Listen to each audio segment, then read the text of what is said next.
এখন এই কুরবানির পশু কেনার সময় খুবই সাবধান থাকবেন। কুরবানির পশু সাধারণত সবাই ভালো দেখেই কিনতে চায় নাকি? কেউ কি বলে অসুন্দরটা নেব, টাকার কথা অনেকে চিন্তায়, কারণ টাকা দেখবো না আমরা, 2-1000 5-10,000 বেশি লাগুক, কিন্তু পশুটা কি হতে হবে?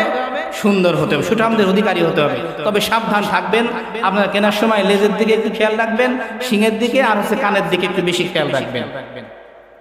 একটু খেয়াল রেখে এইগুলো পশুগুলো ক্রয় করবেন। দেখতে সুন্দর কিন্তু কান কাটা, কোরবানি হবে? বলেন কুরবানি হবে? কুরবানি হবে না। দেখতে সুন্দর একটা শিং ভাঙা, একদম সমান ভাঙা, কুরবানি হবে?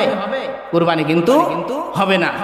এজন্য আল্লাহ পাক রব্বুল আলামিন সুন্দর নিখুঁত প্রাণী দিয়ে কুরবানি দেওয়ার কথা বলেছেন।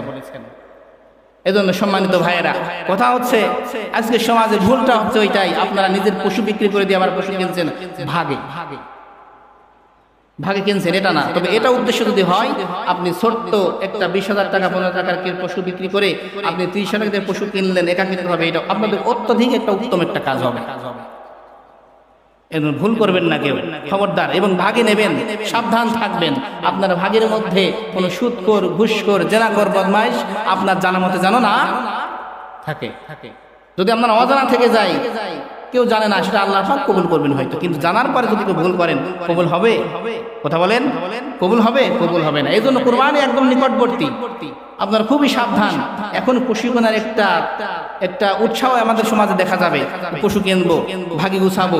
তবে সাবধান, আপনারা নিজের মধ্যে মিল মহব্বত করে কিনবেন। খবরদার, একটু ভালো খাওয়ার জন্য, একটু ভালো পড়ার জন্য, ভালো দেখার জন্য খবরদার কুরবানিগুলো বাতিল করেন না। আল্লাহ পাক এর মধ্যে অনেক সওয়াব দিয়েছেন, অনেক প্রতিবাদ দিয়েছেন। লোমের বিনিময়ে সওয়াব, যাতা ব্যাপার নাকি? লোমের বিনিময়ে এক একটা নেকি। আল্লাহ পাক, আমার এই জন্যই বলেছিলাম যে আমার সন্দেহ হয় যে কুরবানি হয় কিনা। এজন্য এই পশু কেনার আগে আবার কিছু ধারণা আসে।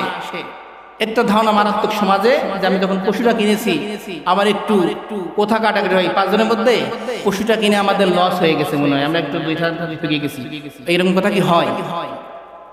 আবার মনে হয় যে ওই পশুটাই ভালো হয়, ওরা যেতেছে, আমরা ঠকে গেছি, হয় এরকমটা হয়? এটা বলা যাবে না। আপনার এই কথার কারণে কুরবানি বাতিল হয়ে যেতে পারে। খুবই সাবধান ভাইয়ের, আমি অনুরোধ করে বলছি, কুরবানি বছরে একবার আসে। কয়বার আসে? একবার আসে। এটা সওয়াব লুটে নেওয়ার মাস। রমজান মাস যেমন গেছে, এই মাসটা, এই একটা দিন, 3টা দিন, 10, 11, 12, জিলহজ্জের 10, 11, 12, এই 3টা দিন কমে থাকতে হবে। সত্য হলো এই 3 দিনের মধ্যে কেউ যদি নেশাব পরিমাণ সম্পদের মালিক হয়, 3 দিনের মধ্যে, 1 বছর অতিবাহিত হওয়ার শর্ত এখানে নাই। তবে জাকাতের নেশাবের পরিমাণ, জাকাত নেশাবের পরিমাণ কি? জাকাত 7.5 তোলা স্বর্ণ, 52 তোলা রূপার পরিমাণ যদি সম্পদ আপনার কাছে থাকে, আপনি কুরবানি দেবেন। যদি আপনি জিলহজ মাসের 12 তারিখে এই সম্পদের মালিক হয়ে যান, আপনার সেই দিনই পশু কিনে কি করতে হবে?